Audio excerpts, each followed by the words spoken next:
ايش ثواني؟ عم تسمعيني يا معبدو؟ عم تسمعيني؟ خلص طيب فوتي، شفتوا ام عبدو؟ تأكدتوا انه هذا قدام باب بيتي وببيتي صار هالحكي؟ هي هلا بس مباشر. خلص غوالي.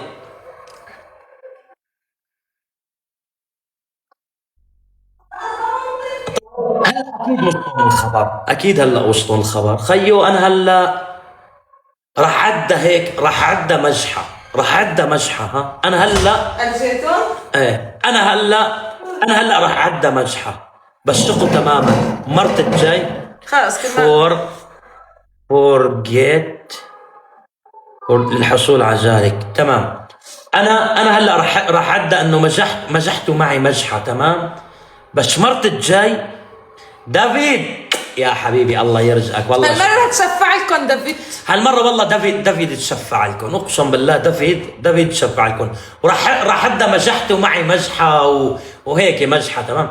بس مرت الجاي اقسم بالله ما راح ارحمكم. دافيد يا حبيبي شكرا والله.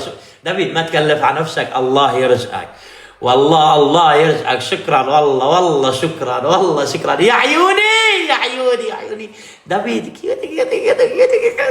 شكرا لك والله. لا عن جد يا جماعة كبوا المزح، نحن هون حياتنا صار عليها خطر. بس لعلكم النظامي عن جد نحن هلا هون في خطر.